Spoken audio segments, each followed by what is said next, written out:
እና በብሉይ ኪዳን የተሰዋውን በግ አይደለም የሚያወዳድረው ስርዓቱን ነው የገለጡትን የኪዳን ጉልበት የገለጡትን የኪዳን ህይወት ነው የሚያበላልጠው እና ከስርዓቱ እንዴት እንደሚበልጥ ነው የሚናገረው። ስለዚህ ይሄ በዕብራውያን 10 ላይ የተጠቀሰው ያ መስዋዕት የክርስቶስ መስዋዕት ወደ ዓለም ሲገባ ስጋን አዘጋጀልኝ ተብሎ ያ የተገለጠው መስዋዕት ያየናቸው ነገሩ አንደኛው ፐርፌክት ሳክሪፋይስ ነው ብለናል። ሁለተኛው ኢተርናል ሳክሪፋይስ ነው ብለናል። ሶስተኛው ፋይናል ሳክሪፋይስ ነው ብለናል። አራተኛው አንሪፒትድ ወይም ደግሞ የማይደገም መስዋዕት ነው ብለናል። አራት ነገር ብለናል። አንደኛው ፐርፌክት መስዋዕት፣ ሁለተኛው ኢተርናል ሳክሪፋይስ፣ ሶስተኛው ፋይናል ሳክሪፋይስ፣ አራተኛው አንሪፒትድ ሳክሪፋይስ ብለናል። አሁን መጽሐፍ ሲናገር በብሉይ ኪዳን ያን መስዋዕት ሲያቀርቡ መጽሐፍ ሲናገር ሮሜ 3 ላይ የአይሁዳዊው ብልጫ በብዙ ነው ይላል።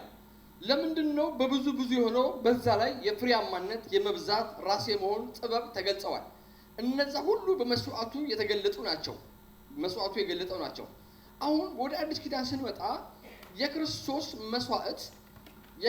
መስዋዕት ወደ ዓለም ሲመጣ ስጋን አዘጋጀህልኝ ብሎ በክርስቶስ የተገለጸው የመስዋዕት ጉልበት ምንነው ወደ ብርሃን ያወጣው ስንል ምንድነው? ወደ ብርሃን ምስ ላይ ተሳሳሙ ተገናኙ እንደሚለው ምህረትና ሰላም እርቅ በእግዚአብሔር ዓለም ውስጥ ፈጥሯል። አሁን በዚህ መስዋዕት በሰይጣን ዓለም ላይ ምን ተፈጠረ ስንል ለሰይጣን የመስዋዕቱ ትራማ ነው ወይ ደግሞ የውድቀት ትዝታ ሆኖለታል። አሁን እስቲ በሰው ዓለም ላይ የሚለው አንድ ነገር እንይ። መጽሐፍ ሲናገር ኢሳይያስ ምዕራፍ 1 ላይ ኃጢአታችሁ እንደ አለላ ብትሆን እንደ አመዳይ ትነጻለች፣ እንደ ደም ብትሆን እንደ ባዘቶ ትጠራለች ይላል።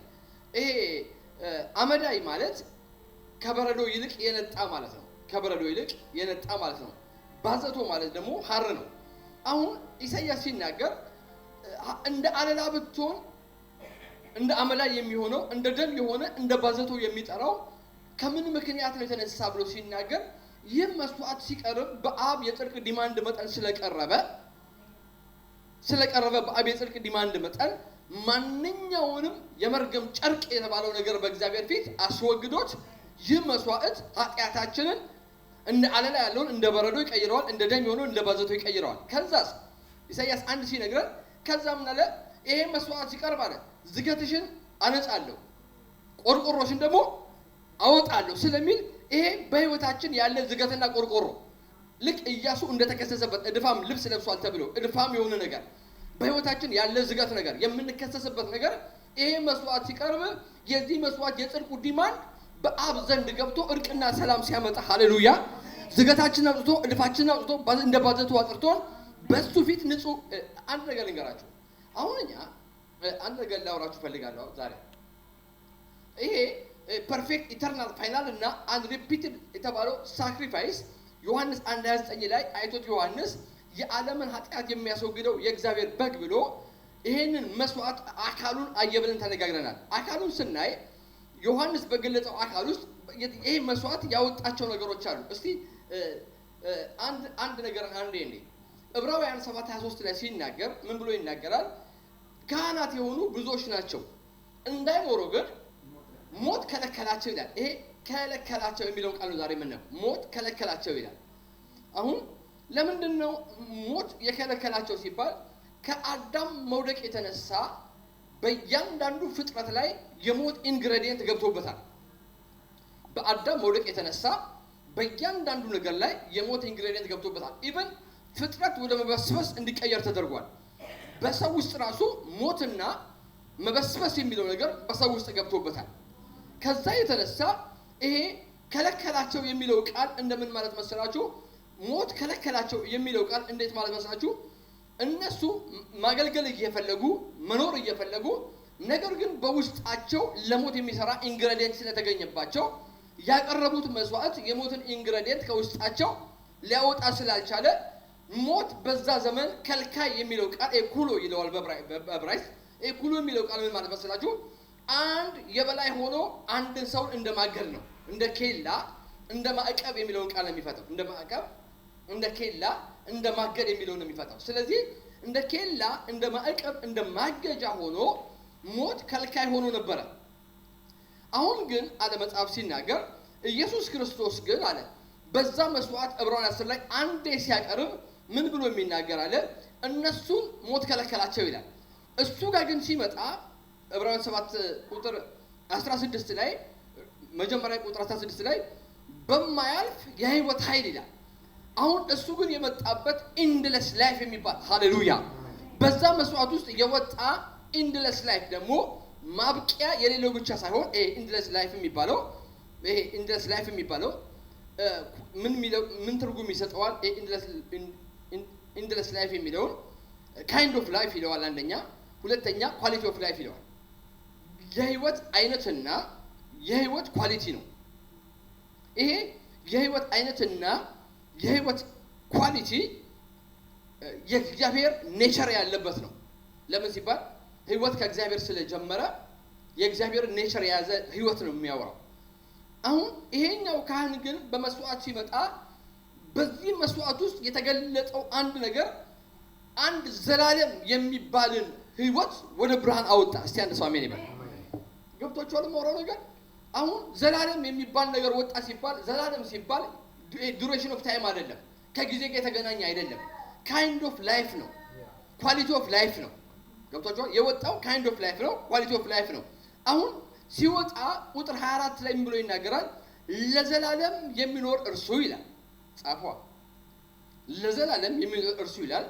ቁጥር 25 ላይ ዘወትር በህይወት ይኖራል ብሎ አንድ በዚህ መስዋዕት የወጣ የህይወትን አይነት ያሳየናል። ምን አይነት ህይወት? ለዘላለም የሚኖር ዘወትር በህይወት የሚያኖረው የማያልፍ የህይወት ብሎ ይናገራል።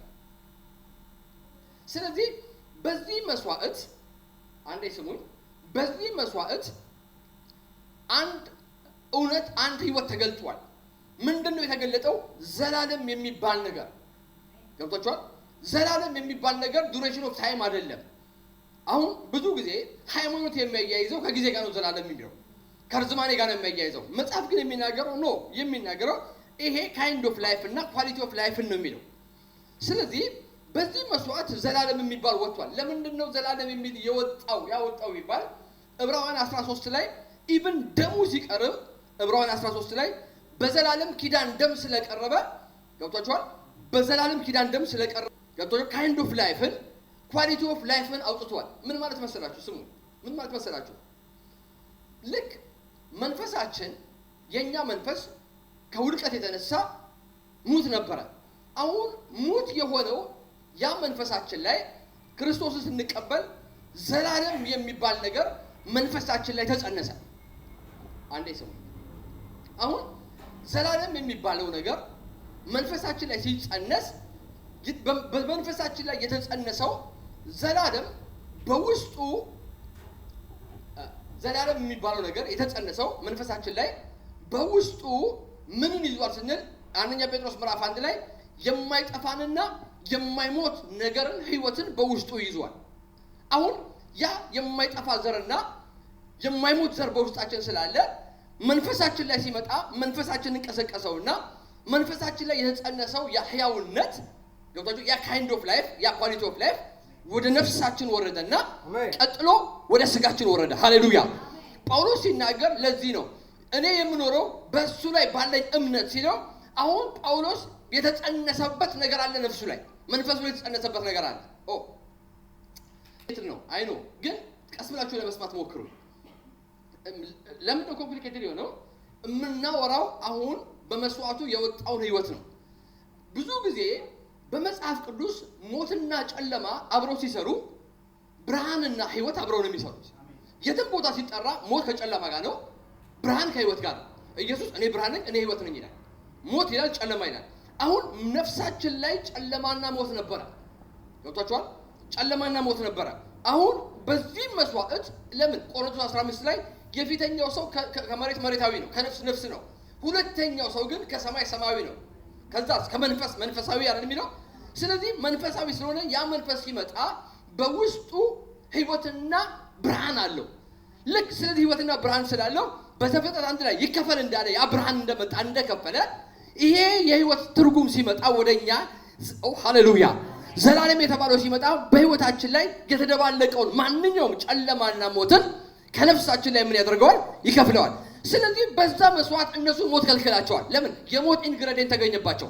ኢየሱስ ምን አለ? የሚሰማይ ከሞት ወደ ህይወት ተሻገረ ማለት በውስጣችን ለሞት የሚሰራው እንደ ካንሰር የሆነ ለሞት የሚሰራ ጨለማ ቀስ እያለ እንደሚበላ እንደዛ የሆነው ከውስጣችን ይሄ ብርሃን ሲወጣበት ይሄ ዘላለም ሲገባ ዘላለም የተባለው ህይወት ጉልበት አለ። ማውራውን ስሙ። ዘላለም የተባለው ህይወት ጉልበት ያለው ህይወት ነው። ኦኬ እስቲ አንዴ አስቀምጣችሁ ስሙ። አንዴ ስሙ ማውራው። እንዴት ህይወት ጉልበት አለው? አዳም በኤደን ገነት ልብስ አልለበሰም። ነገር ግን በህይወት ጉልበት ላይ ነገሰው። ያጣው የህይወት ጉልበትን ነው፣ ሌላ አይደለም ያጣው። ስለዚህ ሲወጣ ነው ጥረግረ ብላ ሲባል ከህይወት ጉልበት ላይ ወደቀው። ስለዚህ ሳይወድ በግድ ከሰውነታችን ላይ ከስጋችን ላይ መልቀቅ ይጀምራሉ። ክብር ለእግዚአብሔር ይሁን።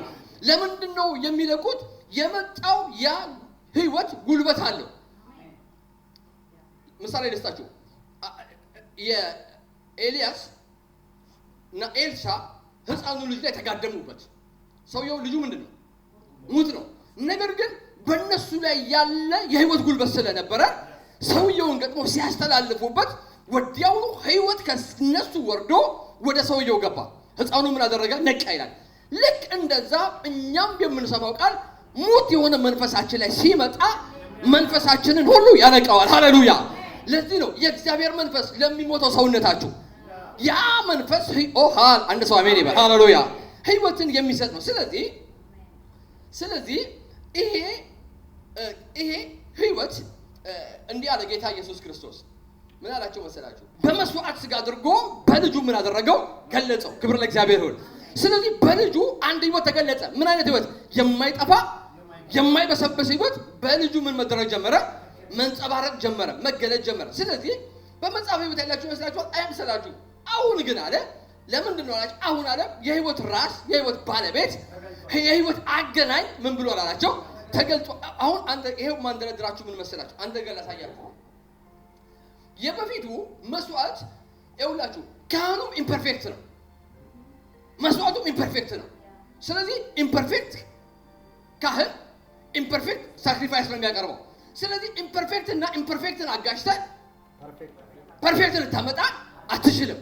አሁን ግን ሲመጣ ይሄኛው በአዲስ ኪዳን ሲመጣ ሃሌሉያ ምንም ተንኮል በሰማያት ያለፈ ከኃጢአተኞች የተለየ ሃሌሉያ ፐርፌክት እስቲ አንድ ሰው አሜን ይበል። ፐርፌክት ሃይ ፕሪስት ሲያቀርበው በእግዚአብሔር የጽድቅ ዲማን ፐርፌክት መስዋዕትና መባ ሆኖ ሲቀርብ ፐርፌክትና ፐርፌክት ስለሆነ እኛም ፐርፌክት ሃሌሉያ በእኛ ላይ ፐርፌክሽንን አመጣ። ክብር ለእግዚአብሔር ይሁን። አንድ ነገር ልንገራችሁ፣ በጣም የሚገርማችሁ አንድ ነገር ልንገራችሁ። ይሄን መስዋዕት አንድ ነገር ልንገራችሁ። አሁን ስሙ። ኢየሱስ እንዲህ አለ አይደል? ስጋን አዘጋጀህልኝ ብሎ ኢሳይያስ 53 ሲናገር ነፍሱን መስዋዕት ካደረገ በኋላ ይላል። ልክ መስዋዕት ካደረገ በኋላ በዘሩ ዘርን ያያል ሲባል ክርስቶስ ከተነሳ በኋላ ሰማይ አንድ ነገር ተናገረ። ክብር፣ ምስጋና፣ ጥበብ፣ በረከት፣ ኃይል ልትቀበል ይገባሃል ሲለው አብ የነበረው ክብር፣ ምስጋና፣ ጥበብ፣ ኃይል፣ ባለጠግነት በሙሉ ከአብ ተሰብስቦ ልጁ ወራሽ ስለሆነ ለልጁ ተሻገረ። አሁን ማንም ሰው ጥበብን የፈለገ በክርስቶስ ካልመጣ ሊያገኘው አይችልም። ኃይልን የፈለገ ሊያገኝ አይችልም። ለምን? የጥበብ ባለጠግነት፣ ክብር፣ ውዳሴ አንድ ሰው አሜን ይበል። በሙሉ ለሱ ተጠቅሎ ምን ተደርጎታል? ተገብቶታል። ስለዚህ ሰማይ ያለ ክርስቶስ አያውቅህም። ሰማይ ያለ ክርስቶስ ሪስፖንድ ሊያደርግልህ አይችልም። በሙሴ ብትመጣ ሙሴ ጥበብ፣ ክብር፣ ምስጋና ሊቀበል አልተገባው። እሱ እንዲያውም ሞት ከልክሎታል። በነቢያት ብትመጣ ልትታገኝ አትችልም። ለምን? ሰማይ ለነሱ ያለውን አላስረከበም። ነገር ግን ሰማይ ያለው ሃሌሉያ ያለውን ጥበብ፣ ምስጋና፣ ክብር፣ ውዳሴ፣ ባለጠግነት ለማስረክቧል፣ ለልጁ አስረክቧል።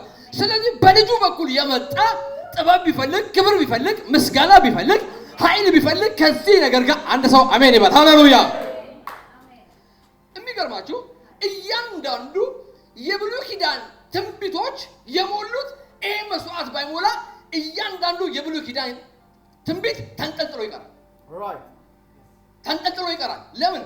ትንቢቱን ለመፈጸም ካስፈለገ አንድ ትንቢት ነበር ዳንኤል 9 ላይ መሲሁ በ69ኛው ሱባኤ ይገደላል። መሲሁ እስካልተገደለ ድረስ መሲሁ በመስዋዕት ሥጋ እስካልመጣ ድረስ የፈለገ ትንቢት ቢነገር መሲሁ ካልሞተ አሁንም እኛ ትንቢት ተናጋሪ ነበር የምንሆነው። ዛስ ዋይ ኪዳን መሐላ ተስፋ በክርስቶስ ምን ያዘ? ይሄ እኮ ምንድነው? ለዛ ነው። ለምን ይሄ ይኸውላችሁ ኪዳን ማለት ተስፋ አለበለዚያ ክርስቶስ በመስዋዕት ሥጋ መጥቶ አሁን ምን ማለት መሰላችሁ? ያ መስዋዕት ማለት የአንድ ነገር ማሰሪያ ነው። ያ መስዋዕት የአንድ ነገር ማሰሪያ ነው። ትንቢቶች በሙሉ መጥተው በዚህ መስዋዕት መታሰር አለባቸው። ሃሌሉያ! ካልታሰረ በዚህ መስዋዕት እያንዳንዱ የመጣው ትንቢት በሕግ በነቢያ በመዝሙር እየተንዘረዘረ ይመጣ ከ300 በላይ ትንቢት መፈጸም ያለበት ሥጋው ላይ ነው። ያለ መስዋዕቱ ትንቢቱ አይፈጸምም። ያለ መስዋዕቱ የነቢያቱ ቃል አይሞላም። ሕግ የተናገረው አይሞላም። ነቢያት የተናገረው አይሞላም። መዝሙር የተናገረው አይሞላም። ዛስ ወይ ክርስቶስ ሲነሳ ሉቃስ 24 ላይ በሕግ በመዝሙር በነቢያት ብቻ አይደለም ያላቸው። ከላይ አንድ ቃል ብሏቸዋል። ምን ብሏቸዋል? በሕግና በነቢያት የተባለውን ቁጭ ብሎ ተረጎመላቸው። አንድ ሰው አሜን ይበል። ምን አደረገላቸው? እስኪ ተረጎመላቸው ብሎ ምንድን ነው የሚለው? ይላል ተረጎመላቸው የሚለው እወቁ። ይሄ ተረጎመላቸው የሚለው የፈለገት በሕግ በነቢያት ቢኖር በዚህ መስዋዕት አካል ካልያዘ በዚህ መስዋዕት ትንቢቱ ካልተፈጸመ ይሄ መስዋዕት ካልመጣ የፈለገ ቢነገር ማብቂያ የሌለው ትንቢት ነው የሚሆነው። ማብቂያ የሌለው የሕግ መጽሐፍ ይሆናል። ማብቂያ የሌለው የመዝሙር መጽሐፍ ይሆናል። አሁንም ነቢያቱ ማብቂያ የሌለው ትንቢት ሊናገሩ ነው። እግዚአብሔርም ማብቂያ የሌለው ነገር ሊቀጥል ነው። ነገር ግን ይሄ መስዋዕት ማለት እኮ እየበረረ የመጣውን በሙሉ መቋጠሪያና እስቲ አንድ ሰው አሜን ይበል። ሃሌሉያ! አስፈልጦ አሜን ይበል። ዛትስ ዋይ አፐሩ ሩሙ ላይ ወጥቶ ሥጋውን ቆረሰና ይህ ሥጋዬ ነው ይህ ደሜ ነው ሲላቸው ምን እያላቸው ነው? አሁን አዲስ ኪዳን ምን ሊያደርግ ነው? ሊጀምር ነው። ያ የብሉይ ኪዳን ጥላው አካል ሊይዝ ነው። አሁን ያ ምልክት የጀመራቸው ቀራንዮ ላይ ሄዶ ሥጋው ሲቆረስ ደሙ ሲፈስ ተፈጸመ ብሎ ሲናገር በመስዋዕት ሥጋ እያንዳንዱ የተነገረ የትንቢት ቃል ብቻ አይደለም። ሕጉ የሚጠይቀው ዲማንድ በሙሉ እዛ ጋር ምን አደረገ? ተፈጸመ። ስለዚህ ሕግም ነቢያትም ማሰሪያ ተገኘላቸው። በዛ ሥጋ አንድ ሰው አሜን ይበል። ሃሌሉያ! ታዲያ በዳንኤል ላይ የተነገረ ትንቢት ነበረ።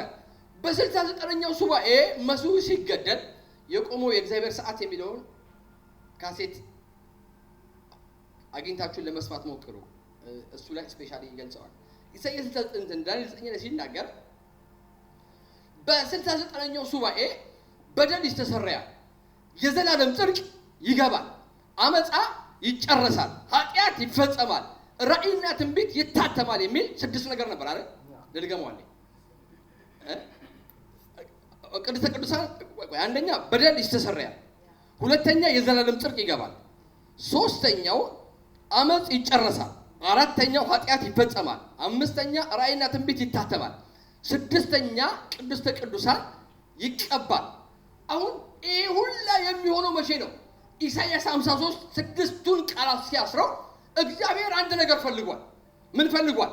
በደልን ማስተስረይ፣ የዘላለምን ጽድቅ ማግባት፣ ቅድስተ ቅዱሳንን መቀባት፣ አመፅን መጨረስ፣ ኃጢአትን መፈጸም፣ ራእይና ትንቢትን ማተም ይፈልጋል።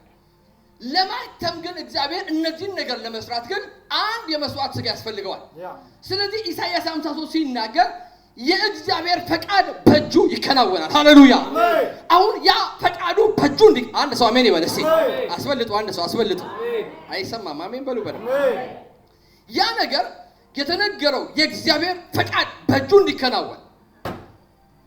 እንዲከናወን ክርስቶስ ካልሞተ የእግዚአብሔር ፈቃድ በእጁ ምን አይልም? አይከናወንም። እንዲሁም የእግዚአብሔር ፈቃድ ዝም ብሎ እየቀጠለ ሊቀጥል ነው። አሁን ግን ማብቂያ እንዲኖር ሃሌሉያ! አያችሁ? አሁን ምን መሰላችሁ? በደል ካልተሰረየ፣ አመፅ ካላለቀ፣ ኃጢአት ካልተፈጸመ፣ ራእይና ትንቢት ካልታተመ አሁንም ያ የእንስሳው መስዋዕት እንደገና ምን ሊያደርግ ነው? ሊቀጥል ነው። እሱ ብቻ አይደለም። ሚስጥር ልንገራችሁ። ጂኦግራፊካል ሎኬሽንን እየተከተልን ልናመልክ ነው። ለምን ሴትዮዋ ምን አለች? እኛ በኢየሩሳሌም ስግደት እንላለን፣ በተራራ እንላለን፣ አባቶቻችን አመለኩ። ጂኦግራፊካል ሎኬሽን አሁን ግን ኢየሱስ ማለት አሁን ከዚህ በኋላ ጂኦግራፊካል ሎኬሽን እየተከተልሽ አታመልኪም። የአምልኮ ማዕከል የአምልኮ ሴንተር ራሱ አካሉ ይሆናል። ሃሌሉያ አሜን። እና ምን አላት ሲናገር እና ይሄ ነገር ግን ለማድረግ መስዋዕቱ ካልቀረበ መስዋዕቱ ካልመጣ ኢቭን እየበረረ ያለው ሰዓት 69ኛው ሱባኤ ላይ የቆመው እኮ ከዚህ መስዋዕት የተነሳ ነው። ስለዚህ መስዋዕቱ እኮ ራሱ የመስዋዕቱ ስጋ እኮ ሰዓቱን ያቆመው ነው። ካሴቱን ካላገኛችሁ የምናገረው ለብዙዎቻችሁ እንደማይገባ አውቃለሁ። አንድ ነገር ልጨምር እንደገና ይሄ መስዋዕቱ ስጋው ኢየሱስ ሲያቀርብ በአብ የጽድቅ ዲማንድ መጠን ቀረበ ሲባል ይሄ በዚህ መስዋዕት ስጋ ኢቭን ባቢሎን የወደቀችበት ጥበባና ኃይሏ የተሻረበት ከዚህ ከመስዋዕት ስጋ የተነሳ ነው። እስቲ አንድ ሰው አሜን ይበል። ለምንድን ነው የባቢሎን ጥበብና የባቢሎን ኃይል የተሻረበት ብለን ስናስብ መጽሐፍ ሲናገር ምን ብሎ ይናገራል? አንደኛ ቆሮንቶስ ምዕራፍ 1 ላይ አንደኛ ቆሮንቶስ መስቀል የእግዚአብሔር ኃይል ነው ይላል። ስለዚህ እግዚአብሔር ሲመጣ ይሄን መስዋዕት ሲያቀርብ ሊሚትድ ካህን የሚገባበት የነበረውን ያንን ቅድስተ ቅዱሳን የተባለ ያንን ኢምፐርፌክት ሳክሪፋይስ ቀርቦ ካለ አንድ ሰው አላሳተፈ ያለ ማንም ሰው ሪስትሪክትድ ሆኖ ማንም ሰው እንዳይገባ የተባለው ለአንዴና ለመጨረሻ ጊዜ ወደ ቅድስተ ቅዱሳን የሚወስደውን መንገድ የከፈተ የዚህ መስዋዕት ጉልበት ነው። ሃሌሉያ። ስለዚህ ፐርማነንት የሆነ አክሰስ ምን ተደረገ? ተከፈተ። እስቲ አንድ ሰው ተከፈተ ብሎ አሜን ይበል። አሜን። ብዙ ጊዜ አማኝ አሁን የክርስቶስ ልቀት እንደ ልቀቱ አድርጎ ስለማይቆጠር የቀደሙ አባቶች ጋር ይመለስና እግዚአብሔር አንድ ኤልያስ በሰጠን አንድ ዳዊት ባስነሳ አንድ ሰለሞን ቢነሳ ብለው ሰዎች ይመኛሉ። ለምን የሚመኙት? አሁን የተገለጠው ህይወት የተገለጠው ማንነት የተገለጠው ክብርን አላወቁትም። እነሱ እኮ ስለዚህ ዘመን ትንቢት ተናግረው አልፈዋል። አሁን ኤልያስን ብትጠይቀው ወይኔ ባንተ ዘመን በኖርኩ ይልሃል። ለምን? እሱ በነበረበት ዘመን ጽድቅ አልጠፋም፣ ኃጢአት አልተጨረሰም፣ ቅድስተ ቅዱሳን አልተቀባም፣ የመስዋዕት የሚወስደው ወደ የሚወስደው አልተገለጠም።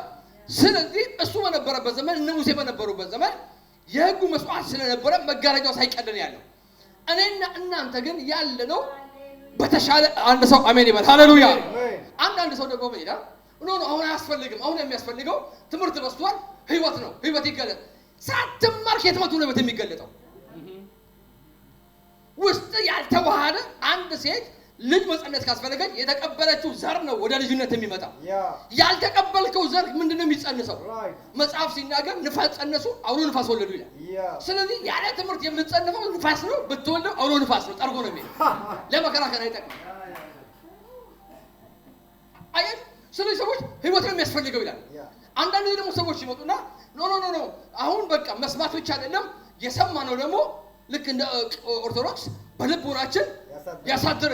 እዚህ መመረቂያ አይደለም፣ ኢምፓርቴሽን ነው እዚህ ያለው። እስኪ አሜን በሉ። አሜን በሉ አንዴ። የመልካም ምኞት መግለጫ አይደለም ያለው። አሁን አንዳንድ ሰው እቺ እውነት ኖ አሁን እኮ እኛ የምናወራው የተፈጸመ ያለቀን ነው እንጂ የሰዎችን አመለካከት አይደለም። እኛ እዚህ ቦታ የማንንም አመለካከት ልንቀበል አይደለም ያለን። ኢምፓርቴ አሜን በሉ። አሁን እየተማርን ያለ ነው እኛ የህይወት ተካፍሎ አለ። ሃሌሉያ። ከበግ መስዋዕት የበለጠ ህይወት ምን ብሏል? ወጥቷል። ዘላለም በልቤ ላይ መጣ የሚል አሜን ይበል። ጽድቅና ሰላም ታተመ የሚል አሜን ይበል። አሁን እኛ የምናወራው የራእይ ጉዳይ ነው፣ የአብ ፍቃድ ነው፣ በእጁ የተከናወነው ነው የምናወራው። ከነገሮች ተነስተን አይደለም። ከኔ ወደቀ ከኔ እንዲህ ብሎ ነበረ አገባንም። እኛ ስለነሱ አገባንም፣ ለነሱ ልንቆጥር አይደለም ያለ ነው። አንዳንድ ሰው ደግሞ እኔ ብዙ ትምህርት አለኝ፣ ከኢትዮጵያ ብዙ ሰምቻለሁ፣ ከሴቶችም ብዙ አለኝ። አሁን የሚያስፈልገኝ ነገር ምንድነው? ህይወት ነው። የሰበሰብከውን አቃጥለው። ለምን ሲባል እግዚአብሔር ማለዳ ምንድነው የዱሮ ነገር እያመጣ እየተቆፈረ በትል ዋጋ የለው። አሜን በሉ አንዴ። ይሄ ለዘር የተዘጋጀ ህዝብ ነው። እስቲ አሜን በሉ። ስለዚህ ለዘር የተዘጋጀ ህዝብ ላይ የዱሮ ነገር አምጥተህ አቁል ልጭ ብትል አይሰራም። እኔ ልስቅልህ እችላለሁ እንጂ ልብ አይቀበልም።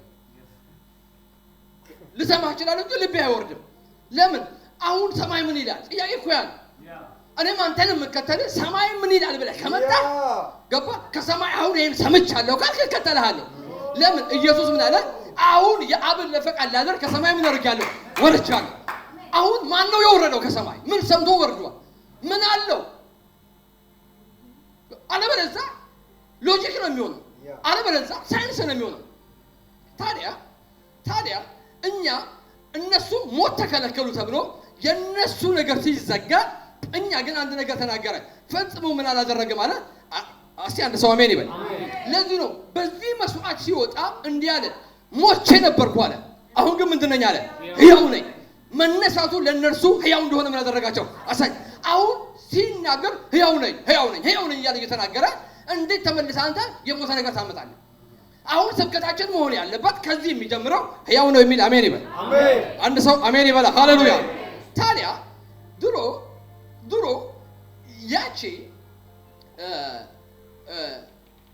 ያቺ መስዋዕት የሚቀርብበት ቦታ እግዚአብሔር የሚቀርብ እግዚአብሔር አልነበረም። ሰምታችሁኛል? ለምን? ያለ መስዋዕት ያለ ደም አይቀርብም። እግዚአብሔር የብሉይ ኪዳኑ ምንድን ነው? ቁጣኛ ነው፣ ኃይለኛ ነው፣ ንዴተኛ ነው። አሁን ሰዎች አንዳንዶች ያመጣሉ የብሉይ ኪዳን ዘመን ይመስላቸውና እግዚአብሔር በዚህ ዘመን እቀጣለሁ ብሏል። ቅጣት የሚጀምረው ደግሞ ከቤቱ ነው፣ ከአገልጋይ። አገልጋይ ምን አደረገ? አንድ ሰዓት ተጉዞ መጣለህ። በጊዜው መጣ ወንበር ተደረደረልህ። እሱ ከሞተ ማን የሚደረደረልህ? ማን ወር የሚከፍትልህ? አያችሁ? ስለዚህ ፕሪ አሰምፕሽን የሚባል ነገር አለ። ሰው ቀድሞ የተሞላው የትንቢት አነጋገርና የተሞላው የውስጥ ነገር አለ። ያ በቃ መጨረሻው አውሎ ንፋስ እንደሚሆነው ማለት ነው። ስለዚህ ያኛው የማይቀረብ እግዚአብሔር ነው። ለምን? መስዋዕት አልቀረበም። እውነት ነው፣ አይቀረበም። ለሙሴ ምን ያሉት ዘሌዋውያን 12 ወንድምህ አሮን እንዳይገባ፣ ከገባ ምን አደርገዋለሁ? ገለዋለሁ። ቁጣኛ እግዚአብሔር ነው። አንድ ጊዜ ሁለት ሰዎች ሲመጡ ወደ ድንኳኑ አሮንና ፊናስ ጦራቸውን ይዘው እነዛን ሰዎች ወጉና ቁጣ ምን አደረገ ይላል? በረደ ይላል። ያኔ እግዚአብሔር ያግዛል።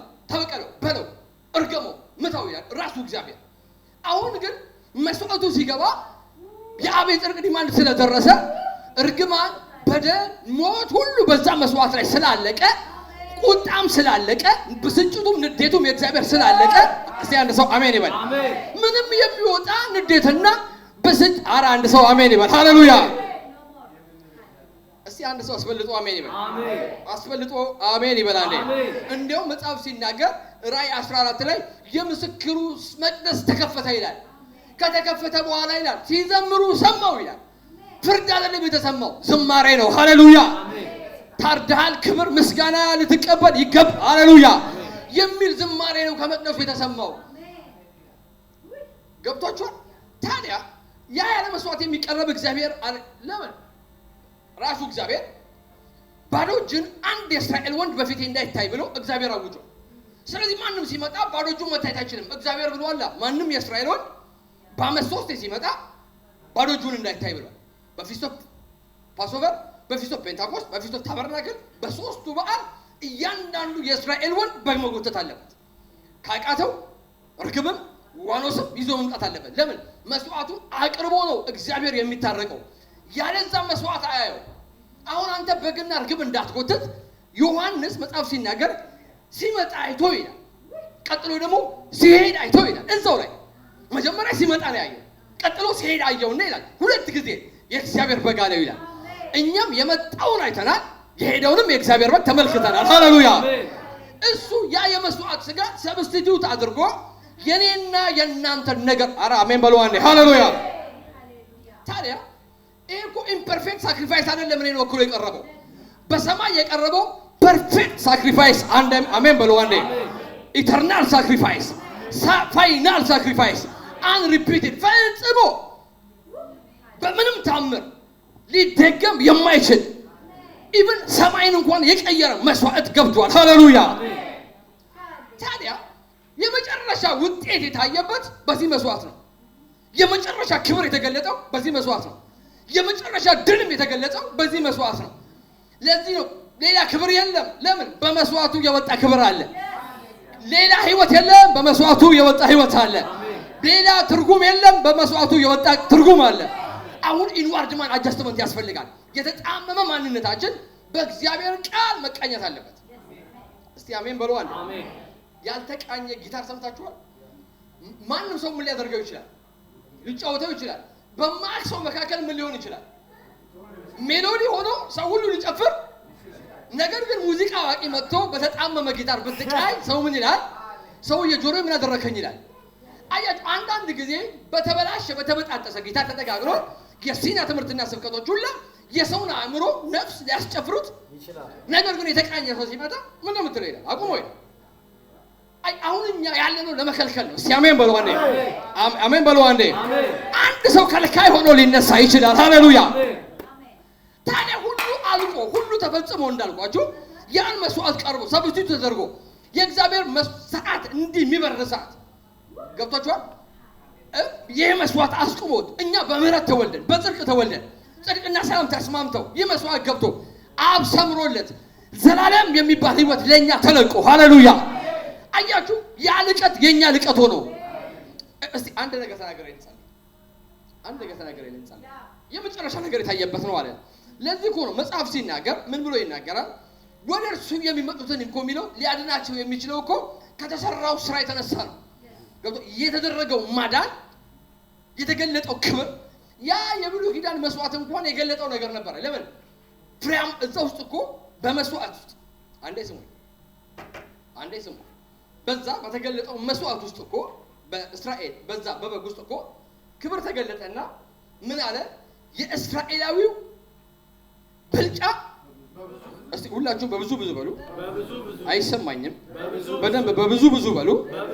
በብዙ ነው ለምን ህጉን ስታነብ ራሴ መሆን ጥበብ አለ የፍሬያማነት ጥበብ አለ የመግዛት ጥበብ አለ የበላይነት አለ የክብር አለ የአበዳሪነት አለ ራሴ መሆን አለ የመግዛት አለ የህይወት አለ ከዛ የእስራኤላዊ ብልጫ በብዙ በቃ እስራኤላዊ ተማምኖ በብዙ በእንስሳ መስዋዕት አሁን እኛ እነሱ የእንስሳ መስዋዕት ተቆጥሮላቸው ኢምፐርፌክት የሆነ ሳክሪፋይስ ቀርቦ ኢምፐርፌክት ሆነ በብዙ በልጠው አሁን ቸርች እኮ ያለችው አካሉ እኮ ፐርፌክት ሳክሪፋይስ ቀርቦ ፐርፌክት ሃይ ፕሪስት መጥቶ ፐርፌክት ብለድ ሰማይ ገብቶ ሁሉ ነገር በፐርፌክሽን አልቆ አንድ ሰው አሜን ይበል ሃሌሉያ አካሉ ከጨለማ ከእድፍ ከተለያየ ነገር ወጣ የክርስቲያን ብልጫ የቸርች ብልጫ በብዙ መሆን አለበት ሃሌሉያ ታዲያ ለነሱ ያከሰራ ራሴ መሆን ጥበብ ከሰራ የብልጥግና የመፍራት የመብዛት የተለያዩ ትልልቅ ኪዳኖች ከሰሩላቸው ለኛ ያለው ኪዳን ከነሱ የበለጠ ኪዳን ነው ሃሌሉያ ያኮ ምን አለ ከነሱ ጋር የገባውትን ኪዳን ቸልላለሁ አለ ማይረባ ኪዳን ነገር ግን ሰርቶላቸው አያችሁ እውነት ነው የምናገረው ስለዚህ ብልጫቸው በምን ነበረ በብዙ አሁን አንድ ጸሎት ነው የምንጸልየው እስራኤል በኢምፐርፌክት ሳክሪፋይስ አቅርቦ ኢምፐርፌክት ድንኳን ተቀምጦ ኢምፐርፌክት ሃይ ፕሪስት ኖሮት ኢምፐርፌክት ሆኖ በብዙ ከሆነ ፐርፌክት ሳክሪፋይስ ፐርፌክት ሄቨንሊ ቴምፕል ፐርፌክት ሃይ ፕሪስት ፐርፌክት ብለድ ሃሌሉያ እስቲ አንድ ሰው አሜን ይበል ሃሌሉያ ቀርቦ ነገሮቻችን ሁላ ወደ መቀድሞ ማንነት ወደ ሊቀ ካህኑ ወደ አለው ሐሳብ መምጣት አለበት አንድ ሰው አሜን ይበል ሰላም ለእናንተ ይሁን ኖት ሚሲንግ ኖት ብሮከን ማለት ነው ምንም ሚስ የምታረገው የለም ምንም ብሮክ የምትሆን ነገር የለም ሃሌሉያ እስቲ አሜን በሉ አንዴ ኖት ሚሲንግ አሜን በሉ አንዴ ኖት ብሮከን ሃሌሉያ ይሄ መስዋዕት እውነት ነው እናገራለሁ አንድ ሰው አሜን ይበል አሜን ይህ መስዋዕት እውነት ነው አሜን ይህ መስዋዕት እውነት ነው አሜን ይህ መስዋዕት እውነት ነው አሜን እነሱ የክብ ብልጫ በብዙ ተብለው በብዙ ምንም እስራኤላዊ በፍጹም ተአምር አንድ ነገር ተናገረ ይጨርስ እንጸልያለን እስራኤላዊ የሚገርማችሁ ድል አይገርመው እስራኤል ድል አይገርመው ኢያሱ ልክ ሲመታ ነው ወዮ ያለው እግዚአብሔር ጋር ከዛ እኮ ማአት ነገር አሸንፈዋል። ባህር ተቀብሏል። ምን ተብሏል? ኖርማል ነው። መሸነፍ ብቻ ነበረ ግራ ያጋባው ነው። ወዮዋል። አሁን እኛ ወዮ የሚያስብለ ሌላ ነው፣ እያመሰገንበት ያለ ሌላ ነው። ኑሯችሁ ከቤታችሁ እናባረዋለን በኢየሱስ ስም። እጃችሁን አንስታችሁ አሜን በሉ። አሜን። እጃችሁን አንስታችሁ አሜን በሉ። አሜን። ዛሬ እናባረዋለን ከሚስማማ አሜን ይበል። አሜን። ስለዚህ መስዋዕቱ የገለጠው የህይወት ኳሊቲ አለ። መስዋዕቱ የገለጠው ካይንድ ኦፍ ላይፍ አለ። ስለዚህ ኢያሱ የገረመው መሸነፉ ነው፣ ካልቸር አይደለም። ምን አይነት ነገር ነው የሆነው አለ። ምንም አይመስላቸው። ወጣቸው ምንም አይመስላቸው። ማሸነፍ ምንም አይመስላቸው። ክብር ምንም አይመስላቸው። ማግኘት ምንም አይመስላቸው። ጥበብ መያዝ ምንም አይመስላቸው። መሸነፍ ግን ምን ያደርጋቸዋል? ይገርማቸዋል። ቸርች ሽንፈትን አትለምድም። አሜን። ቸርች ውድቀትን አትለምድም። አሜን። አሜን በሉ። አሜን። የማንም ሰው የህይወት ትራማና የህይወት ኤክስፒሪየንስ እዚህ ቦታ መጥቶ አካል ሆኖ ሊታየን አይችልም በኢየሱስ ስም። አሜን። አሁን የህይወታችሁን ጀማሪና ፈጻሚ ማንን ተመልከቱ። ስለዚህ እርሱን እንዴት ታያላችሁ? ምስጋና፣ ክብር፣ በረከት፣ ውዳሴ ተቀብሎ እናየዋለን። ያ ህይወት ብቻ ነው በእኛ ጋር መንጸባረቅ ያለበት። አንድ ሰው አሜን ይበል። ሃሌሉያ። ያ ህይወት ብቻ ነው በእኛ ላይ መንጸባረቅ ያለበት። በፊታችሁ ማ ተስሏል? ያ አሁን መስታወቱ ላይ ልታይ ስትመጣ አንተ ከማየት በፊት አንድ መልክ አለ እዛ ላይ የልጁ መልክ። ስለዚህ አሁን የምፈልገው የኔ መልክ ሳይሆን የልጁ መልክ በእኔ ላይ ወጥቷል ወይ? ስለዚህ ያኔ ናቲ እንደሰጠ ምሳሌ ከንጉስ ዳዊት ያልመሰለውን ቸረፍኩት እንዳለው ከመስዋዕቱ ውጪ የሆነውን ነገር ማንኛውንም ነገር በቃሉ መራጃ ዛሬ እንሸርፈዋለን በኢየሱስ ስም። አሜን። የጠቢባን ቃል እንደ በሬ መውጊያ ነው ይላል። የጠቢባን ቃል እንደ በሬ መውጊያ ነው። በሬው ደከም ያለ እንደሆነ ለገም ያደረገ እንደሆነ ምን ያደርገዋል? ያወገዋል፣ ያነቀዋል። ዛሬ ይሄ ቃል መውጊያ ሆኗል። ዛሬ ነቃ በሉና ከየት መጣ ታዲያ? መስዋዕቱ ካልገለጸው እግዚአብሔር ሰዓት ከቆመ መስዋዕቱ ዘላለምን ካወጣ ሕያውነትን ካወጣ የማይጠፋን ዘር ካወጣ ከዛ ከተወለድኩኝ መንፈሴ ላይ ከተጸነሰ ሃሌሉያ አሜን።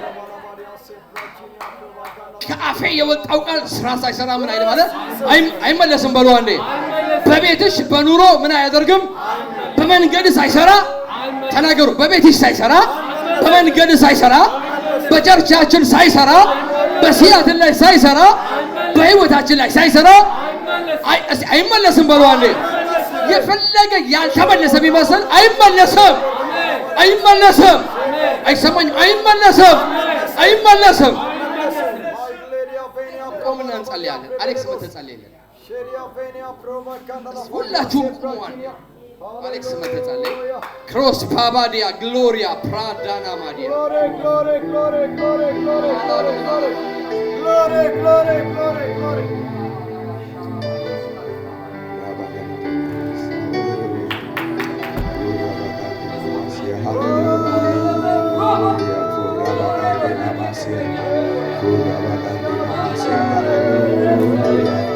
እግዚአብሔር ከራሱ የሆነውን ነገር አሳይቶናል። በትንሣኤ የሆነውን ነገር አሳይቶናል። በመስዋዕቱ የሆነውን ነገር አሳይቶናል። ለኛ የመጣልን ነገር አሳይቶናል። ከእግዚአብሔር ያልሆነውን ዛሬ ከድንኳናችን እናስወጣለን፣ ከቤታችን እናስወጣለን። በጌታ በኢየሱስ ክርስቶስም ዛሬ ከእያንዳንዳችን ቤት ከድንኳናችን ላይ በኢየሱስ ክርስቶስም ዛሬ ነቅላለሁ። ከቤታችን ላይ ነቅላለሁ። ከሕይወት ስርዓታችን ላይ ነቅላለሁ። ዛሬ የሰማይ ስርዓት በሕይወታችን እንዲገለጽ ጸልያለሁ።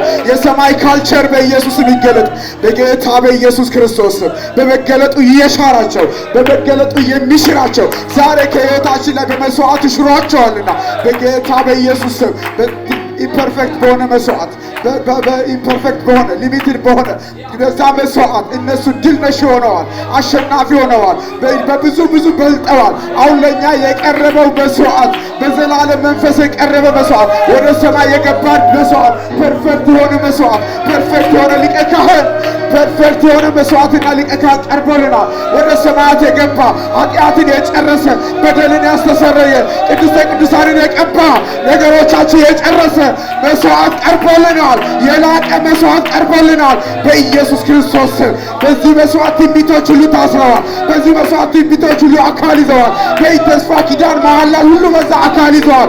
በክርስቶስ አካል ይዘዋል። ዛሬ ይህን ሙላት በሕይወታችን ላይ እለቃለሁ በኢየሱስም። የመስዋዕቱ ጉልበት ዛሬ እለቃለሁ። በዛ መስዋዕት ላይ እነሱ በፍጥረታዊ መስዋዕት ደም በተደረገ በዛ መስዋዕት ላይ ቆመው በዛ ኪዳን ቆመው ድል ነሽ ሆነዋል። በብዙ በልጠዋል። እኛ ግን በኢየሱስም በዘላለም መንፈስ በዘላለም ኪዳን ደም በተደረገ ጨለማ ከኛ አልፏል በኢየሱስ ክርስቶስ ስም። ዛሬ ሕይወታችን በበረከት መስዋዕቱ ወደ ብርሃን ይወጣል። በረከትን፣ ክብርን፣ ኃይልን ልትቀበል ይገባል የተባለ ያ በረከት በሕይወታችን ጸንቷል። ያ ኃይል በሕይወታችን ጸንቷል በኢየሱስ ክርስቶስ ስም። በዚህ ምድር ላይ ይህንን አውጃለሁ። በነፍሳችን ላይ ይህንን አውጃለሁ። በዚህ መስዋዕት የላቀ ድል ይገለጣል። በኢየሱስ ስም ይገለጣል። በሕይወታችን ላይ ይገለጣል። በመስዋዕቱ የተገለጠው ድል፣ በመስዋዕቱ የተገለጠው ብርሃን፣ በመስዋዕቱ የተገለጠው ሕይወት ዛሬ በሕይወታችን ላይ በኢየሱስ ስም ይገለጣል። በጌታ በኢየሱስ ክርስቶስ ስም ከአንደበታችን ቃል በቀር ሌላ አይሆንም። በኢየሱስ ክርስቶስ ስም ሌላ ነገር አይሆንም። ከአንደበታችን ቃል አጽንቻለሁ በኢየሱስ ክርስቶስ ስም።